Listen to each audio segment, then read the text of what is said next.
for my girlfriend because she wanted to DJ, and she hasn't touched it. So I'm trying to be like, all right, well, what can I do? Yeah. No, it's fun. It's fun. Like, the thing is, I've learned how to like do stuff on the app with my fingers. So it's like getting used to like touching a real thing. Oh, right. When did you start though? I probably started messing around with the app like 2016. Okay. Yeah. Oh, wow. Yeah. It's been a good little bit. So you know a what little you're doing. bit. Yeah. I know what to do a little bit, but now like DJ Rob. It's some other stuff where I'm just like, I don't know. DJ.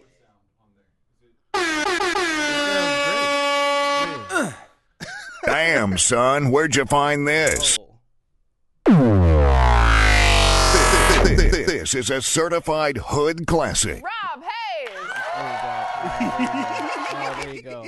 That's good. What's your silliest drop you got on there? My silliest drop that I got on there? Probably because guns are silly. Let's talk about it. No, my silliest drop might be yeah, that one feels kind of like Run's house. That's you good. know, like in between scenes, you know. Yeah, now we're in Nessa and Next scene. Angela's Yep. room. Uh-huh. Yeah, their world or whatever. They were rich kids. They never shared a room. Yeah. On the show. On the show. I don't know. Look, I didn't watch it. Look, you know I didn't watch it. I don't know that you didn't watch Run's House. I only watch VeggieTales, man. Come on now. Run's House came on in such a way where it was away from like it was on regular MTV. Right. Like I could see a world where you watch Run's House. But what year? What year did it come on? Like 04 to like maybe 08. Okay, I maybe could have watched it. Yeah. MTV was still the devil at that time for me, though. Okay.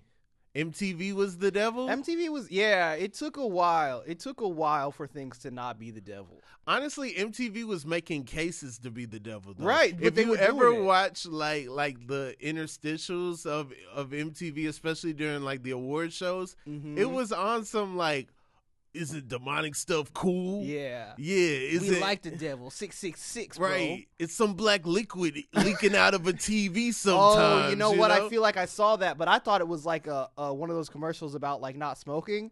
You know how those commercials were always like so surreal, where it would be like, ooh, you look out the window and the sky is black. That's what happens if you smoke. Like, it was, I thought that's what that was. So that aesthetic would be on the MTV Movie Awards. So it'd be like, yeah, don't smoke, except for the MTV Movie Awards. Roll up some of these awards. The best video. Smoke that shit. Popcorn. Yeah. We got Skylar Higley in the building. Good Kid, Salt Lake City. I love that nickname, actually. That's the coolest nickname I've had. There you go. Come on, man. What up?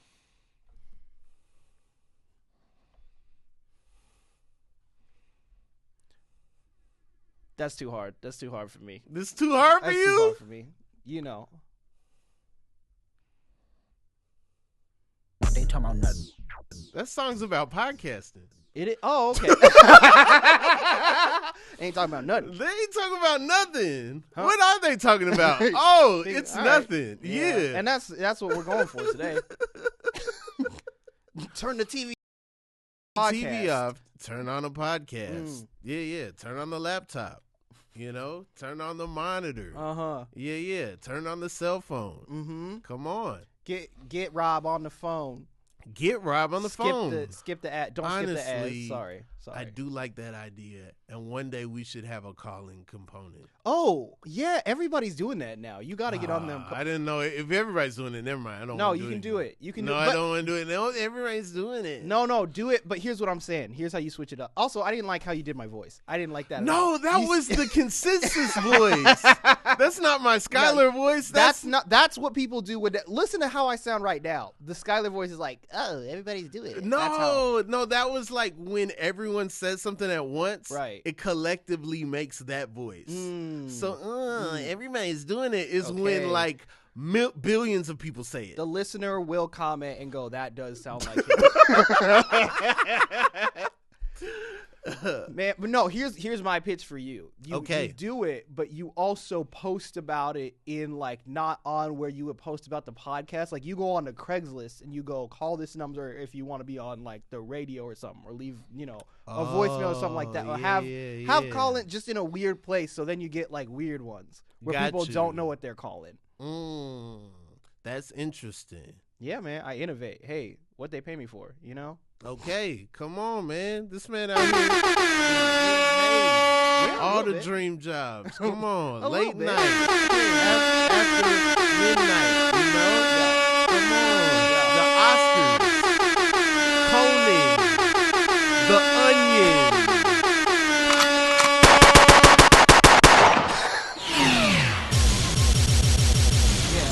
Yeah. I like how you listed so many.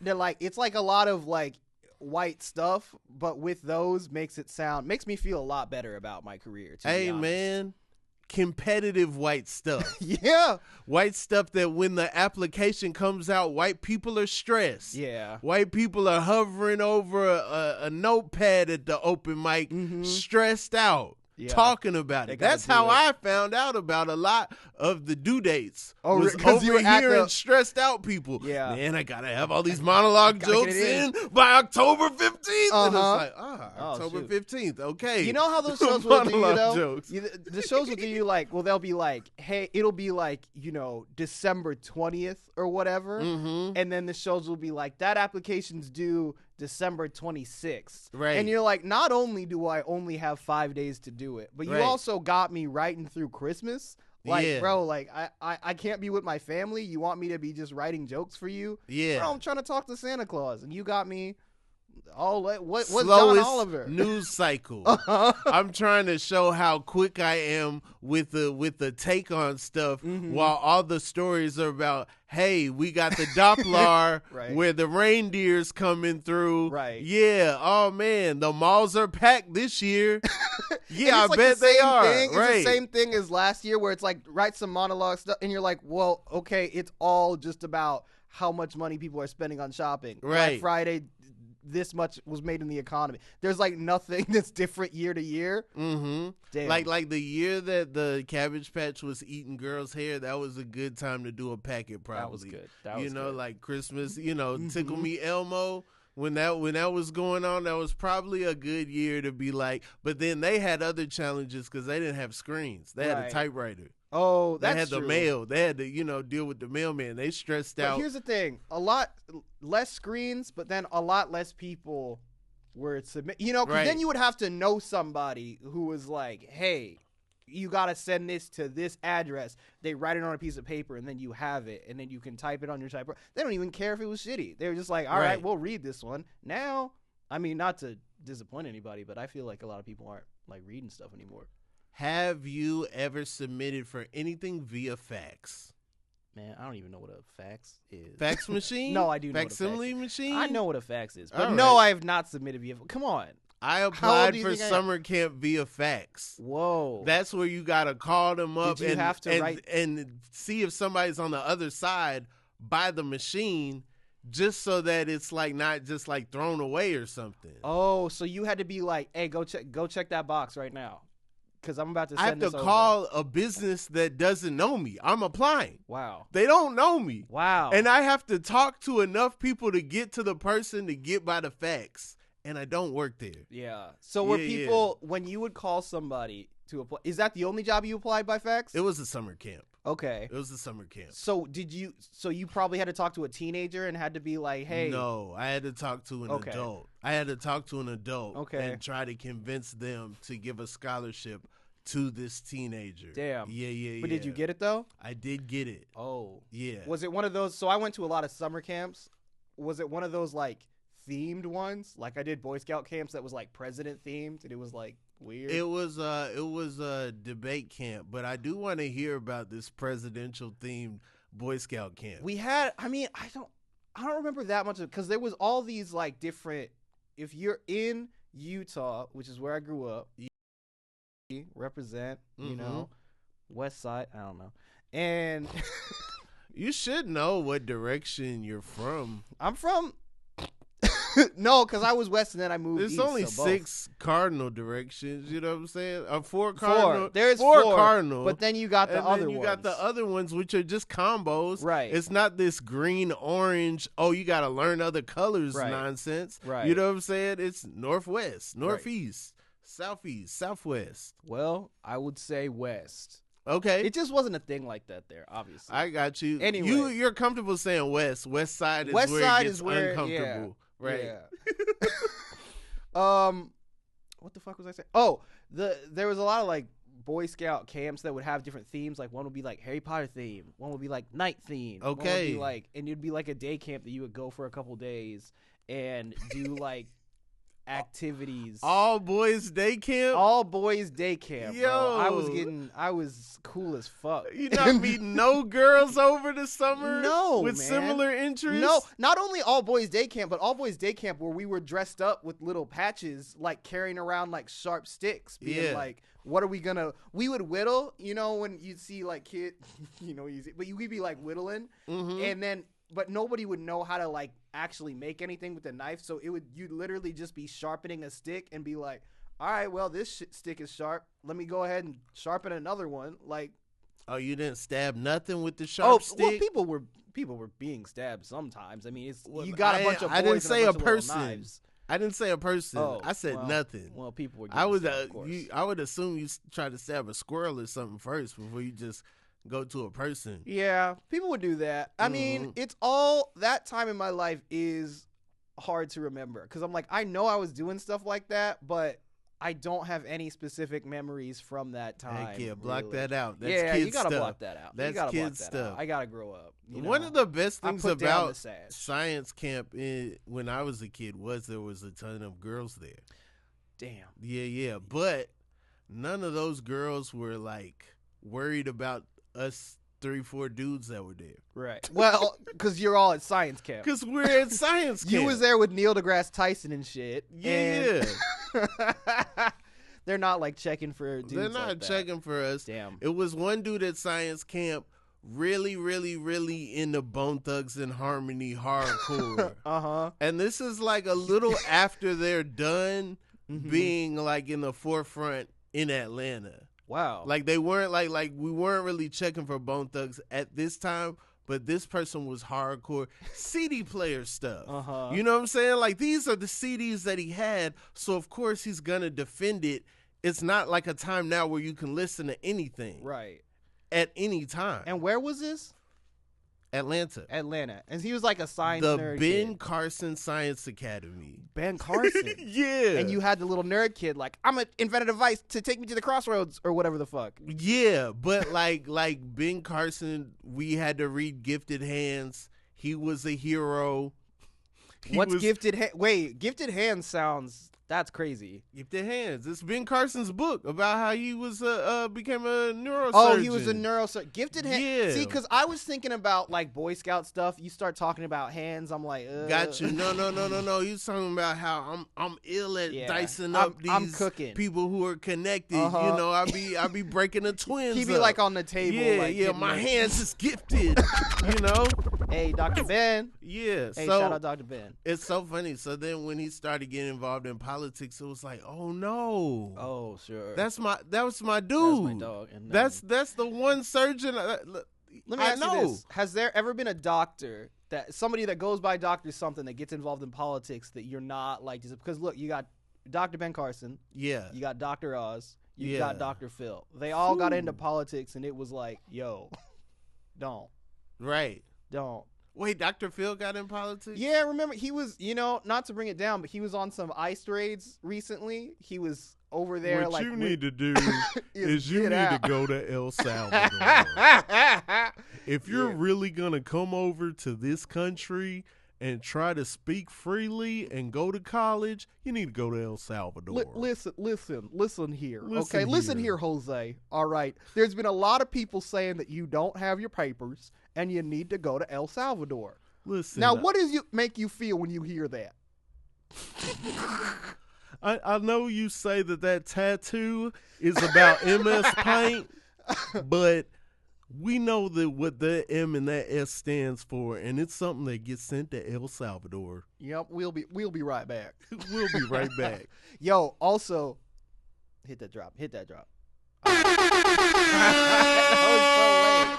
My bad. I was looking for something, but then yeah. Hey, at my job right now at After Midnight, we're in a studio where Dr. Phil used to tape his shit. So we have we'll run into some Dr. Phil shit. Like there's this one bathroom that's big as fuck, and it's got a full it's one person bathroom, but it's got a whole like reading chair in there, like a leather chair. Where I'm like, bro, why does he need a separate chair in this bathroom? Like it was a whole bathroom just with a chair in it. And it's kind of creepy. I'm like, what does he be doing in here? I feel like Dr. Phil is up to some suspicious stuff. Nah, it might be on some hey, I'm super famous. Yeah. And people always feel like they can approach me in the dressing room. Mm-hmm. I'm too important to be sitting on the toilet to avoid people. Sure. I got a chair so that when I sit in the restroom, and now if you barge in the restroom, you violating. Right. Because I'm in my personal bathroom. Right. But also, my feet ain't going to go to sleep because I'm avoiding talking to people. But he's got it. He's got an office. He's got to lock it. You're not barging in on Dr. Phil. I feel like he's like the Ellen of white dudes. But you might hang out outside his office. Oh. Guess who you can't really hang out outside of? Mm-hmm. Are you waiting outside my bathroom? While I'm taking a damn dookie? While I'm trying to take a dookie? You need to go to El Salvador. El Salvador. Yeah, every time someone got in trouble at work. Yeah. Hey, man. Catch me outside. How about that? How about I catch you in El Salvador? Yeah. She was on that show. Mm-hmm. Damn. Shout out That's to where she that came lady. from. He made her. He made her. She was like. He made her. He was like the Lorne Michaels of that girl. Everybody's mad at TDE. They should be mad at Dr. Phil. Right. I'd much rather deal with Doechii than Bad Baby. Yeah. 100%. Come on.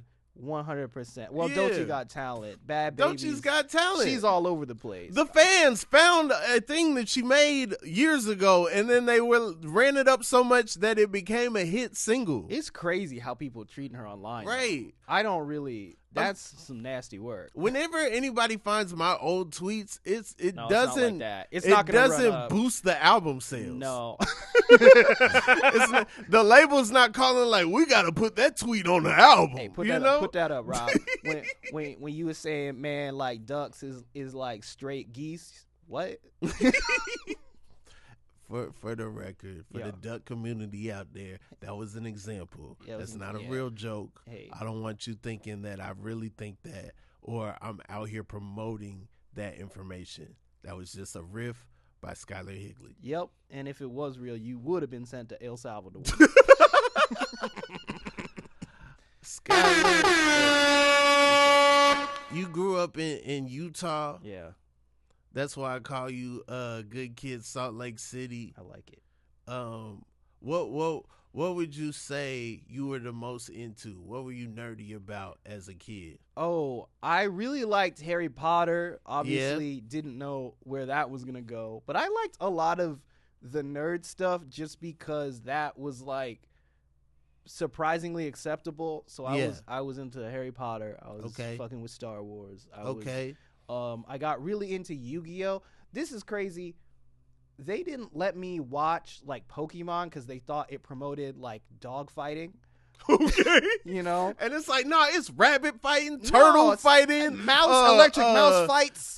Telepathic beings with tail fighting, racist depiction of people fighting. They had that one black one. That was not good. Yeah. They got a thick cat that's telepathic. They got smart alley cats. Yeah. Cheeked up. But they didn't let me do that. But then they would let me like watch Yu-Gi-Oh, which was straight up actually demonic.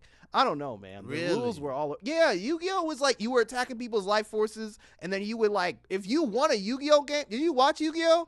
I didn't really watch Bro, Yu-Gi-Oh. you gotta watch Yu-Gi-Oh. I kind of stopped at Digimon. Yeah. Anything after Digimon, I'm watching real people. Yeah. I'm not really At this point, watching cartoons. It's really Digimon's fault.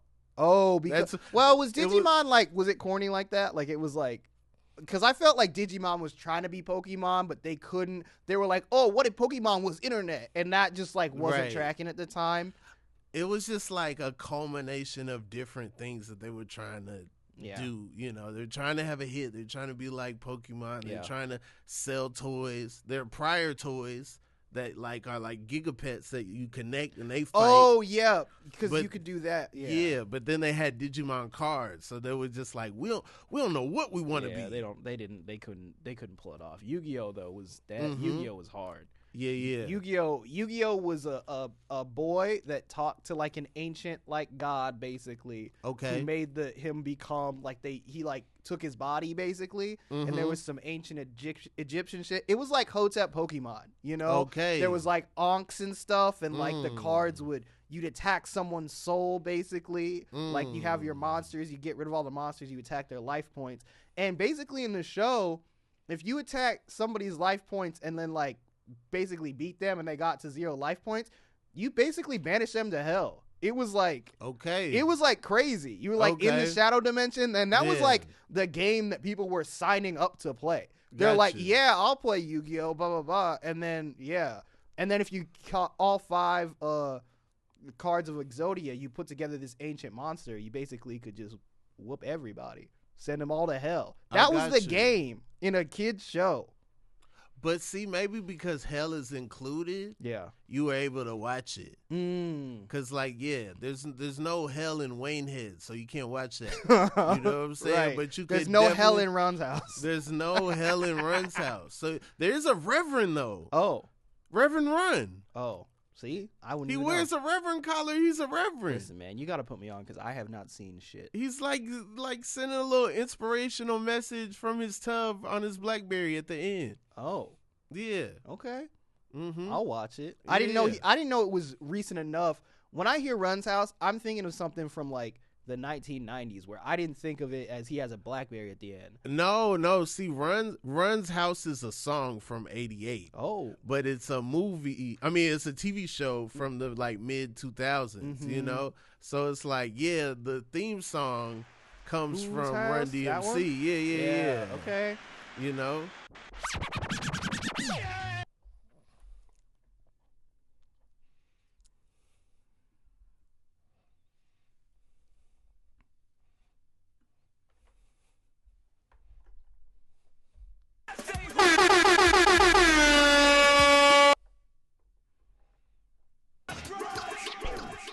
Yeah. Wow. Damn, I did not want you to catch me not knowing black shit on this podcast, and here we are.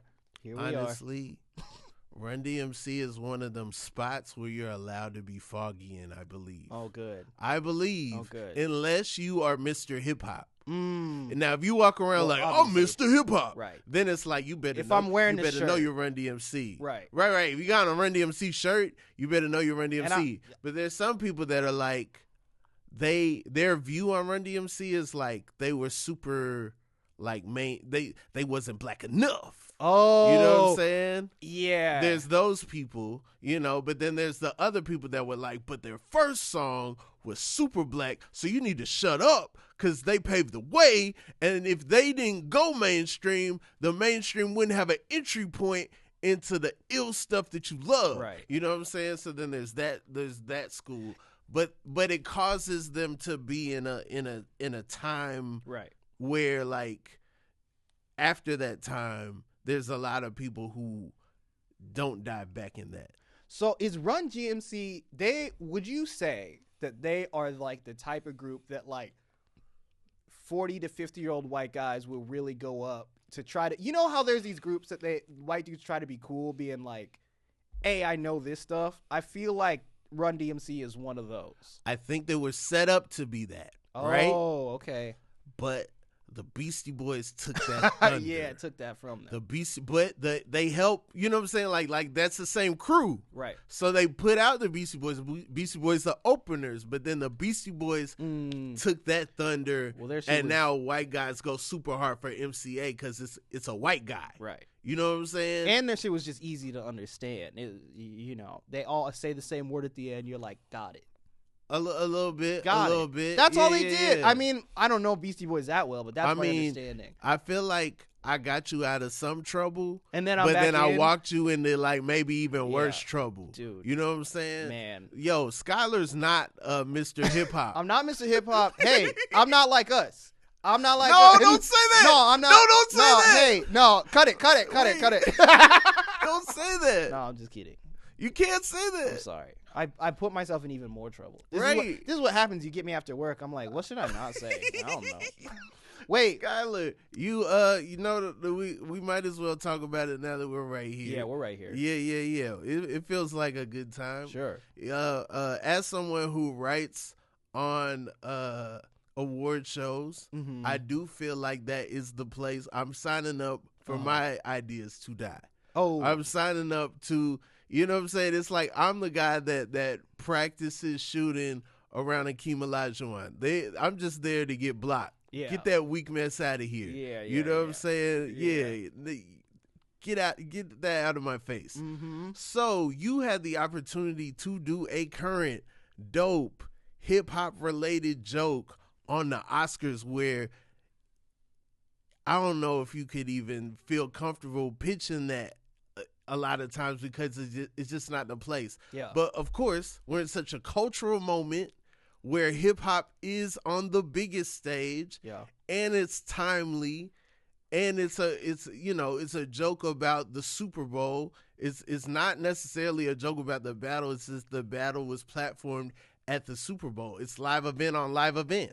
Thank you for explaining that all before, because that is what I feel like I had to. I mean, I didn't really go at it with the people online who were mad. But that is exactly my defense, where like people were talking about why you bringing this battle to this moment, but I'm like, I didn't bring it to them. You know, the joke hit because the battle's in the zeitgeist. It's there, and so there might even be an assumption that the Oscar party person goes to the Super Bowl party person, receives little football, some commercials, most of the halftime show. Yeah.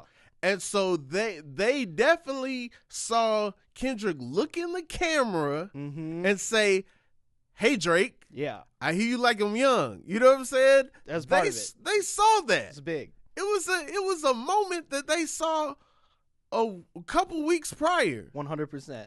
Only a couple weeks prior too. That is part of the thing. Yeah. It wasn't that. It was during the process of us writing the Oscars show and pitching stuff when like that happened. Yeah. Right? So it just felt natural. It just felt like a natural moment. They have a halftime. Yeah. It's a halftime joke. We in the middle of the show. Yeah. It's the middle of the show. Yeah. Hey, by the time you get to right in the middle of the show, everybody might not be cooking on the same level that they cooked the beginning of the show. Right. Because it's the middle of the show. Prime real estate for a middle of the show joke. Some of the only real estate that it is just the natural joke, and some of the only real estate that, you know, there's a lot of fighting for all that other real estate. But I'm like, I'm gonna pitch this for the middle, because people aren't really like going for that. You know, So it's just like, look at that. That can be right there, and it can be a moment, and it just felt. I don't know. It just felt like the thing to do. I wouldn't even have thought that there would be a controversy over saying that joke, how it was received racially. People were, you know, academics posted Conan O'Brien disrespected the legend of Emmett Till or whatever the fuck. Do you see that tweet? No. He said Conan O'Brien called out Drake a pedophile on the national stage or whatever back in 19, you know, whatever the year was. Sorry, Emmett Till. Did. And it was I Conan interacted O'Brien's with that. side by side with Emmett Till. That was DJ Academics, I think. I think it was Academics or his TV. Account. It's not like technically Academics him, TV, but he got even crazier dude. Someone got fired from the Academics television for sure. Yeah. It's just like that was like, crazy. What is this? I don't know. So then I got cooked online for a little bit, but you know, it's fine. But I feel like, I don't know. This is the other dope aspect.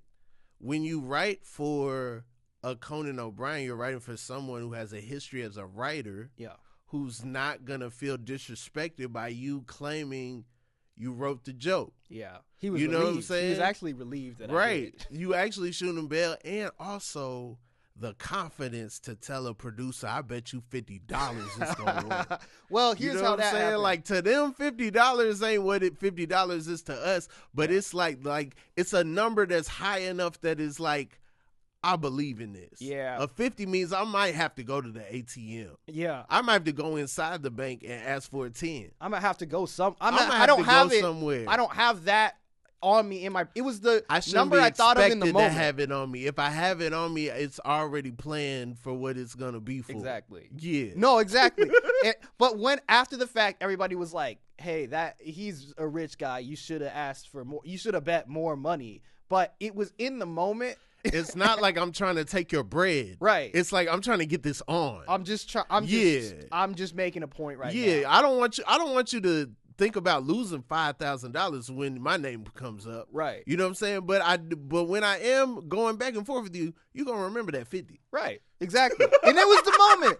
And I said, because so here's what happened. Conan doing pop-up, would pop up and do spots around LA, beforehand. Yeah. And he would do that joke. I think he read that joke and liked it, but I don't think he ever got how good of a joke it was until he was doing live spots. He would do that joke. It would hit everywhere. It was one of the few jokes that was like 100%. It was a banger. It was 100%. It was a banger. And so I saw every set, and then the not producer in the middle of these guest sets. Exactly. He just throwing it up as a joke. Yeah, exactly. So then the producer was like, he said, "Oh, I don't know." It was during the show. And, I was like,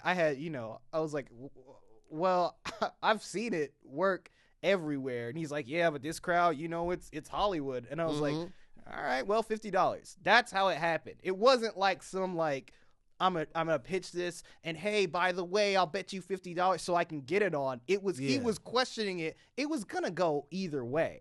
I just got $50 on top of that. I got you. That's not how I tell the story. That's okay. Even though you never told me the story, I still already been like, nah, dog, I know Skylar. He jumped on the table. He took his shirt off. He slapped the money down and was like, what you got on it? And they were like, yo, that's crazy, And then, everybody walked out the room.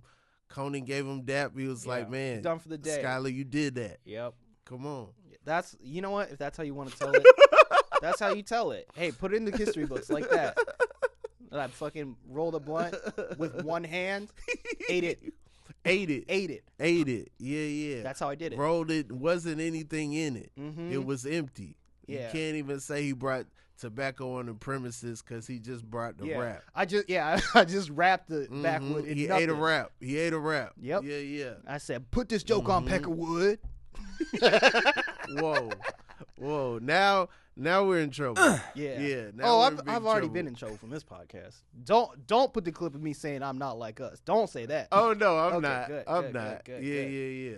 But I will say this is my justification, right? Because we were talking about Utah and stuff. I don't think we brought up that I'm adopted and stuff. No. And so what I'm dealing with now.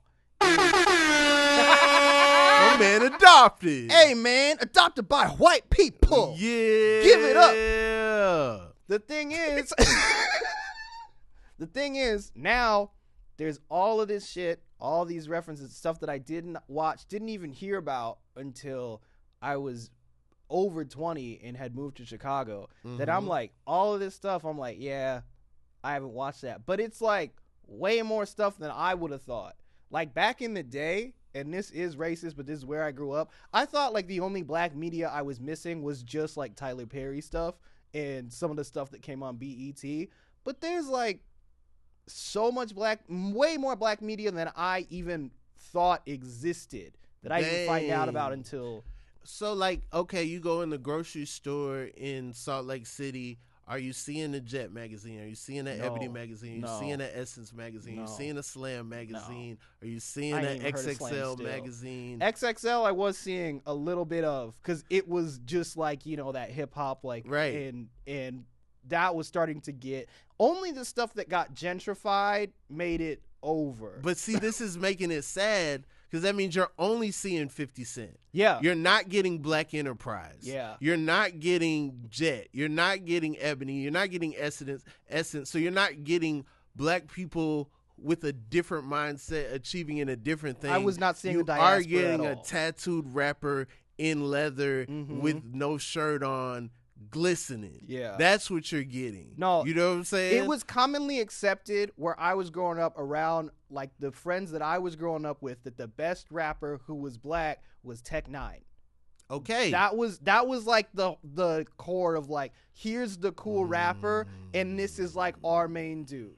And, you know, there's the 50s, there's the Dre's, there's the Snoops, the stuff that had been out, but it was still like, you know, people were like fucking with like Tech Nine and Hobson and like that kind of stuff. And they probably eating out there. Yeah. They probably going crazy out there. Crazy. And people like, yo, I went to the 50 show. It was empty. Yeah. Tech Nine never empty. Yeah. Like their whole perspective on rap is different. Their perspective on rap was that, like, and I think this might be the white perspective, but I'm not completely sure, but it's just like whoever was the fastest was the best. So like Busta, he goes fast, he is the best. Whoever, it's all about speed. Busta, Michael Johnson. Who else did they have? They fucked with Mike Jones a lot. You remember Mike Who? Jones? Mike Jones. Who? Mike Jones. Yeah, of course. That was happening. And obviously Soulja Boy came out in like when I was in like middle school, high school, something like that. Okay. So that became a thing. You know. Yeah, it was a weird cultural experience because I'm like, damn, someone needs to send me a list of like, watch this stuff, listen to this stuff, and I'll go through it. Yeah. No, and it would be, I do think there are some things you got to experience together. Yeah. Right? So like if you watch certain movies without the context of like the music that was going on, like some of the media, some of the TV that was going on, and like one kind of chunk, then it kind of, you know, it's a different experience. Right. Yeah. Yeah, it shouldn't be separate from that's also the other thing though, is people will be talking about like, what's one that I probably don't think is going to hold up now? Like Bebe's Kids or something like that. Yeah. You know, and people are like, oh, well, Bebe's Kids, that's such a thing, you got to see that. But I'm like, that feels like something that is fully nostalgia that at this point, if I watched it, I'm like, I still don't think I'm going to like it. Whereas something like, I don't know, like, I've seen the first Friday. I haven't seen Friday After Next or whatever. I feel like if I watch Friday After Next, I'd be like, I like this too. Yeah. I don't know. I feel like there's a difference. Mm-hmm. Listen, I don't know. Have you seen Next Friday? No. Is that the second one? That's the second See, one. I fucked it up. I don't know. No, you didn't. But I don't know. Look. Friday After Next is the third one. Third one? Good? Yeah. Good? It is good. Okay. Yeah. That's the one people say is good. Yeah. I think they say Friday is a classic. Yeah. But I do want, like, I don't know. People will talk to me about stuff, and I do feel like I would love for our experience of blackness to be less just understood from, like, cultural references. Right. Because people are like, oh, but you don't know this or this or this or this. And I'm like, yeah, and that is a problem that I have, but through no fault of my own. Right. But at the same time, I would love to recognize the black experience as like, all right, so let's dispense with all that stuff. Let's say I don't know any of that, but we still relate and are not like, it doesn't make us that different because I don't know this shit that other people know. I don't know, man. No. I hear that. I receive that. I feel that. I do feel like it is it does suck that like so many things are considered cultural that are also a commodity. Yeah. That are also things that were bought and sold to the masses. You know, it's not even like these things are exclusively black. You know, a lot of the more successful ones need other audiences to want it and participate in it for it to really continue and grow and you know and be on different spaces and stuff. But at the same time, it does suck that is such a thing. Right. And I think there's a world where that will change, especially with like social media and the internet and stuff, where other things connect us, and the connection is more valued than the actual like entities. Right. The externalities of the specifics of it. Right. Yeah. Or I also feel like the other way that I could get out of not knowing a lot of all of the, media is if I went to like an HBCU and I got like a doctorate and was really smart and was in like the band and stuff. Then I could just be like, yeah, well, but Langston Hughes said, but I don't even know that stuff either. Got you. So if I could go like the intellectual route, I have my glasses on, and then I like, cause I'm not that smart either. I would love if I was that smart. And I hate when you say that. Why? I seen you tweet that this week, and I was like, come on, man, you super smart. You're very smart. I mean, but it's just but you have some bits that I think about all the time. But what about now, though? Even now smarter. Even smarter. Damn, okay. The lenses are not blocking the you know what I'm saying, intelligence. Yeah. All right. I'll take it. Hey, when I talk to you in my head, this is what it sounds like the whole time. Okay. Don't say nothing dumb. Don't say nothing dumb. Don't say nothing dumb. He thinks you're dumb. No. He's gonna think you're dumb. I don't. He's gonna think you're dumb. No, you're smart as hell. You do what I wish I could do, where you present as cool enough that people aren't being like, oh, Rob is like super smart, but you're cool, but you're also very smart, man. That's what I say. Hey, man. I'm not cool, so you can see the smart directly. It's right there. If you know you're not cool, you already where you need to be. All right. You know what I'm saying? Like Sure. like the wise man knows nothing type of thing. Uh-huh. Like if you walking around, you like, I ain't cool, then everybody's like, great. No, I cool. mean, I never had a chance. He knows it's not cool. All right, cool. I never had a chance to be cool. I told you, I just said that I grew up doing Boy Scouts and shit. You know what I mean? I know some cool never scouts. Cool. I know some cool Do scouts. you? Yeah. Like Eagle Scouts, though? Yeah. See, I didn't even complete that. See, nah. If you're going to be a cool scout, you got to get all the way to the Eagle Scout. I was like, oh, you got to do like a project and stuff? I don't want to do that. Yeah, my homeboy, he a Eagle Scout. You know what I'm saying? Yeah. Being ill at it. That's actually hilarious. Mm-hmm, Did you know the Scouts started as a way to get, like, it was a way that was like, it was bastardized from these different organizations that was supposed to keep young black men away from gangs? Really? There was these, because it was like, I'm gonna get this wrong, but like the 70s or 80s or something like that. People were starting to get involved in like street life, and there were these organizations that were like trying to keep them, like young black kids, out of the gangs and stuff. So they were kind of like the version of Scouts, and then basically what happened was the Boy Scouts saw that and was like, oh, we're gonna do that for white kids, but then also basically not let black kids in for a while. And then it became its own thing that was much more successful because it was white. See, because the black kids probably just had the scarves. Yeah, they had the scarves on. They had the scarves. So they're like, these are not gang scarves. Right. These are Scout scarves. These are Scout scarves. You know what I'm saying? And then white people was like, we gonna put khakis. Let me get with let me get the rag. And you gonna be tan as it's hell. It's gonna be khaki on the top and khaki on the bottom. Hey. You're gonna be looking like you delivering packages, but then you got on a scarf. Hey, what if you looked like a child soldier, little boy? Yeah. Oh, you want to be in the military like a real man? Well, this is where you start, tying knots. Yeah, man. Learn about citizenship and whatnot. Hey, man, but I mean, how you make a fire? Some of them snipers, some of them rifle people, got their rifle badge. That's true. They started as a young age, so young. You know we don't even talk about sniper prodigies. Yo, what?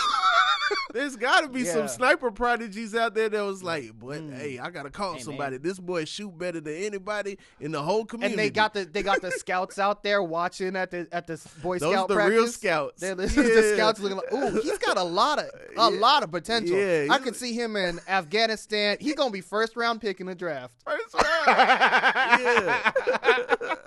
Yo, that's crazy. They got the military combine, and then these sniper prodigies are sitting next to their white girlfriends. If they are doing it for basketball, you know they're doing it for sniping. I mean, what do you think Call of Duty is? That's what they got that for. That's the thing that makes me the saddest about watching basketball is seeing that players have been ranked since when I was actually playing. That's like crazy. when I was 12, it was like there was a ranking of 12-year-olds, and I wasn't even listed. I wasn't even in the game when we were different sizes. Right. Different everything. I still wasn't in the game. But there's definitely that for rifling. Oh. There's definitely that for shooting. But is there that for like everything though? You know what I mean? I start to get because we got the internet. Yeah. We got the internet, so now there's as long as someone's interested in it, it could be listed. Right. That's kind of how BuzzFeed got going, because it was like, we're listing stuff. Listing. We making lists. Yeah. We're making the list. And now look at where we are. We're making so many lists. It's like, uh-huh. That's just us making lists all day. Damn. Yeah. It's dark. I don't like it because it feels predestined. Like every single thing is like, oh, well, if you were like with the Olympics and stuff, right? If you had aspirations of being in the Olympics, but you turned like 15 and that's when you first started doing any type of sport, it's like, no, you can't start at 15 and think you're going to the Olympics. Yeah. You got to be coming out. You got to be literally coming out your dad's nutsack and then continuing to swim the whole time. Right. Then you can be a swimmer that goes to the Olympics. You got to swim before sentences. Yeah. If you're out here swimming, you're already like describing what swimming's like when you first start swimming. It's a wrap. Mm-hmm. You gotta have a relationship with water before you have a relationship with the world. You need to realize that you're a mammal that lives on land. Mm-hmm. You gotta think that you were a fish for the first 5 years of your life, being like, oh shit, I'm a mammal. That person goes to the Olympics. Yeah, they're gonna be like, what do you want when you grow up? And then you're gonna be like, gills. Mm-hmm. Yeah, mm-hmm. Where are my gills? That's what I want from Santa. I want some gills. Michael Phelps wanted some gills. Yeah. Have you watched the Tiger Woods doc? No, is it good? It's one of those like HBO messy docs, kind of gossipy a little bit, kind of tabloidy a little bit, but you kind of hear what's going on, what they're willing to put on film and maybe not get sued about. Is it like dramatic, compelling? How do we feel about the Tiger Woods doc? Well, basically what I got from it is, as a kid watching Tiger Woods, I always assumed he was like a kid genius, and they were like, he's so young, he can understand golf because he's a genius. And watching the doc, I found out they taught him golf before they taught him anything. And he's like a baby watching his dad golf swing all day. Oh. And so then he's already like wanting to do it. He was like until by the time he could hold up some clubs, he's like, yeah. So they interviewed him when he was 4, and they were like, how does like golfing feel? How do you like golfing? And he was like, I want to go poopy. Whoa. And it was like, oh, he a little kid. He doesn't even know what golfing is. He is a little kid. Damn. He got like Venus and Serena, but like for golf. That's crazy. And what's crazy about them is that's happening at the same time. Yeah. You know what I'm saying? Venus and Serena and Tiger Woods are happening at the same time. Yeah. Yeah. That's also really weird to know, like, thinking of if I saw 2 little kids and they were, doing tennis or whatever, and their dad's making them do tennis, I'm like, all right, cool. If I saw a little boy golfing, I'm like, yo, that's creepy to me. Like, golfing is for adults. Why are you, as a little boy, like, swinging around this club like that? I don't know. That's creepy. I don't know. I could see it as on some Mr. Miyagi, I'm teaching discipline. But for golf? But like think if you could focus on golf. Yeah. It's nothing to read. Yeah. It's probably nothing to like, you know what I'm saying? It's like, oh man, these other kids, the Animaniacs are stomping on them brains every day. You know what I'm saying? This kid's just out there. Yeah, that's a weird kid though. That's a weird boy. It is a weird kid. Yeah. You're like, yo, that's that one golf nigga. That'd be crazy. Right. Yeah. That's not for me. I don't know. I do wish that everything that I'm interested in now, I wish that I had some kind of regimen for it, like with parents, where somebody had taken me and gone, hey, you need to do this and work on this, and then I could be like a prodigy now, but now I'm just regular. You don't need to be a prodigy. That's true. You move the needle online, dog. Hey. You got when you tweet something, it hits the world. Come times. on, man. At times. You doing a lot of cool stuff. Thanks, man. You out here doing stand-up, you know. You out here writing. You out here changing the world. You don't need to be a prodigy. You're right. You right where you need to be. You're right. Yeah. I won't be a prodigy, but it would be it must be nice to be a prodigy. Right. Imagine being Usain Bolt, just waking up like, hey, I'm the fastest guy in the world right now. What could you tell me? I'm the fastest guy in the world. I would steal some shit just to do it if I was Usain Bolt, because you know you can get away. What if there's some people that are fast, but they're so fast that they don't even compete? That's crazy. What if there's someone who is faster than Usain Bolt, but their thing isn't like, oh, I'm faster than you? Oh, it's just like it's like that availability bias. Like, we don't know them. We don't know them. Here. They're just out here. Yeah. And maybe at one time they had the build, and all the combination to be faster. Yeah. But they, were like, the only time they ran is if somebody's chasing them or something. Damn. That is probably the case. Yeah. Like, people that are in countries that don't really have any contact with, like that are just like in third world countries or something like that. They're probably running fast as fuck, but they. Right. We never talk about the second world. Yeah. Who's in the second world? Is the second world, and this is going to sound stupid, is the second world like Europe and shit like that, or no? I don't know. We talk about the third world. We know when we say third world, we have a picture in our head. When we say first world, we have a picture of our head from the 80s. But like, who is in the second world? That's actually crazy. Maybe the second world is when like you say shit. First world, I see an old McDonald's. Uh-huh. I don't see a brand new McDonald's. Right. But I see the McDonald's with like that shape. First world. First world. Yeah. But I thought second world has got to be like the ocean. The ocean. I think the ocean. The ocean. Or okay. heaven. The moon. Second world. The places that we don't live. The places that humans don't live. And then third world is, where it should be better, but the first world fucked it up. Right. Skipped over to the third. Also, aren't we supposed to not say it anymore? We're not supposed to say third world. You said it. I know I said it.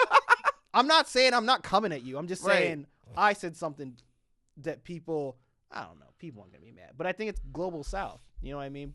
The way to sound smart, you say the global south getting from exploited. The south, from the south of the United States, I take offense to yeah. That is true. That is like, the south, them fucking. That's hemispherist. If anything, that is very hemispherist, man. Yeah. Globalist. That's very, very anti-south of the equator to do that. You know what I mean? My bad. Hey, my bad. I'm not the one who's in charge. I'm just reporting what I know. I got you. Skylar, anything you want to promote? Anything you want to tell the people? I mean, well, depends on when this is out, but maybe 2 weeks. Okay, 2 weeks. I'm gonna be in at Zanies. Okay. July 4th weekend. With Zanies. Chicago. Sorry, okay. Zanies, Chicago. That's my Zanies, so I'm like, that's the one. Yeah. And, no, I know at least another one. Yeah, there's two. I know three. about two, but they're not near each other. Yeah. And then what else? I don't know, man. I'm just out here. Watch After Midnight on CBS. Come on. And I'll have more dates later, I guess. I don't know. I'm bad at promoting. I got to get better about that. It's all good. Yeah. You're doing your thing. If you're out here in Norway, Oslo, hit your boy up. I'm going to be there June 13th and 14th. Yes. Wow. Also, look out for more things to come. Everything I can't speak on now, but, it's on the way for sure. Skylar, what's your favorite color sky? My favorite color is sky. Yeah. Ooh, I guess like when it gets real orange. Okay. Golden hour. Yeah. Oh, so good. You pull out that Sony, you get shots golden hour. Ugh. Who's better going golden hour? Utah, Chicago, Los Angeles. Chicago. Ooh, okay. Chicago. Okay. Yeah. I could see that. No, it's good. I think it's a lot more to do visually. Chicago. But Utah, maybe if you're in the woods, I don't know. trying to be a damn cinematographer, so I'm trying to actually think about all this stuff. Yeah, I'm still going with Chicago. All right, I didn't know you was shooting stuff. Hey man, you gotta be a multi-hyphenate.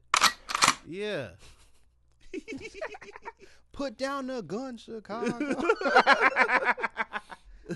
All right, man. All right, this has been the Inconsistent Podcast with Rob Haze.